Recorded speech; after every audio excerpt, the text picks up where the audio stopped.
Okay, we have time for one last question, please. Yes, that lady over there.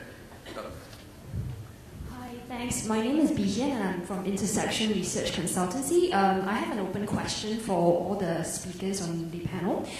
Basically, I think most of us here are interested in identifying that veritable goldmine of unarticulated market needs or consumer needs. So I'll be interested to know, in each of your unique business environment, do you have current processes or procedures in identifying unarticulated needs? Thanks.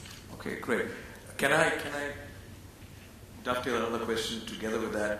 How important is accurate and timely market intelligence to be able to ascertain that? Could I have a 1-minute response from each one of you, starting, not again with the lady, let's start with the good doctor. Okay. 1 minute. Short question. Build a team with all different backgrounds. Most of biotechnology companies are very good scientists. All scientists working in the same company. We try to build a team with people from different talents, different training, so they can always speak out their voices based on their training, their working experience. So you get a better understanding, or you get a different view about understanding the market, understand the customer, understand the demand, understand the new technology trend. So build a team with different discipline. Right. Inju? I think you need to really have a deep understanding of the business you are in, deep understanding of your consumers' behaviors, deep understanding of what the parents need. In our business, basically, we have to basically go beyond what is the expectation. So basically, I think nowadays parents are very busy. So basically, they have to see some value add by sending children to our school. And the needs basically, the younger consumers' needs are very different from my time when I was a parent. So basically, is to do a little bit extra. That they get one, but they get 2 or 3. So the little bit extra is what they learned about education, what they learned about what is good for the children, not what they want. And we always think that through this constant dialogue with parents, constant communication, and keep in touch with your customer. The biggest worry I have is that I started Eaton House. At that time, I know all the parents, but right now we are getting very remote. So basically, you need to know that the ground may not be very sweet. You need to basically have a very close communication to understand the needs and to understand how we can help the family, to help the children, to help the working mothers to solve the needs and make it very convenient. And you have to see that there's a change in behavior, a change in children's behavior. So basically, I think there is no quick answer. Otherwise, I'm a millionaire. So basically, I think you need to constantly think and innovate, and then find out an extraordinary way to solve the daily problems. Especially in your area, isn't it also possible that you can influence needs? Especially in your area, is it not possible that you can actually shape and influence the needs? Yes. So basically, shaping the future through education, and sometimes small ideas can come about through communication with parents. Like we are the first school to start Hindi program at Eaton House International School. And basically it's a solving parent needs. I was having a drink with some parents from India. And they were asking, what did they do on Sunday? They said, Hindi lesson. Then I remember when I was in London, every Sunday I had to send my children for this Mandarin lesson. So I said, okay, let's introduce introduce Hindi in our school. And it solved the needs that, Sunday parents can be free, they can enjoy some quality time with their parents. So basically, this can only be possible by deep understanding of what parent needs. Thank you. Great.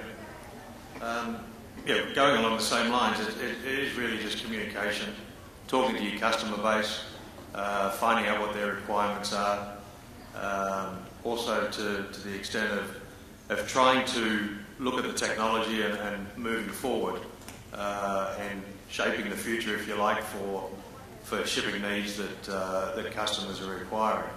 But the number one thing is have the communication with the customers. Just as a footnote, UPS today we have a staff outside to obviously answer any further questions that are needed as far as any of the shipping needs of the customers that are here today. So yes, communication is it. How much has customer profiling, technology-driven customer profiling, helped you to understand needs and to shape needs? Sure. As far as UPS in Singapore is concerned, our customer base is generally from the high-tech industry, and you use examples like companies like Seagate or HP, tailor making processes now for them to be able to ship their goods seamlessly is always at the forefront of our minds. Obviously it makes it easier for the customer and also easier for us. When you're shipping out something like 300 tonne a month of computer screens or computers, etc., you obviously need a technology there to assist in doing that. Right, thanks. Sunny. Yeah, I think a key starting point is to try and understand the key trends affecting your industry and what are the success factors. So when I talked about supply-demand drivers in the agricultural commodity industry, that was a way that we used to develop a point of view of the future of our industry. Just, about trying to unravel, imagine the future of your industry by asking a few series of disciplined questions. Who are your customers today? Who are your customers likely to be tomorrow? What are your competencies today? How are you going to reach your customers today? And how are you going to reach them in the future? When you start asking all these questions, you begin to develop a point of view of what the future of the industry is looking like. And then you go and stake a claim and say that, I want to be here. And then you start managing the present from that point, saying that, okay, if I want to be there in 10 years' time, this is where I need to start. When you ask those questions, you begin to surface some of those white spaces in terms of unarticulated needs of your customers, which you can try and then fill. Right. With that, let me just very quickly try and attempt to conclude. First point that came through for me was that innovation, we need to know what innovation is in the first place. And, well, Sunny, I think you helped us define it and understand it better, that execution is as important as creativity. And then we need to understand, together with that, when to innovate in the life cycle of a company. And important decisions like that which will help you mitigate the risk. The second key takeaway for me was that it's important for us to understand how the marketplace is, and that must be driven to a large extent by our own understanding of our own purpose and values. What is it we want to achieve? There has to be great clarity. Otherwise, there's always the risk, as Chris, you highlighted, there's always a risk of losing your focus, and that could mean a lot of time and money down the road. So being clear about what your focus is important. But that doesn't mean that you don't diversify. And to that, I think, Sunny, you highlighted that we should look at it as a whole portfolio of competencies. And I think that's important. And otherwise, you will not be able to seek out adjacent opportunities which are important, as you can see in the growth potential.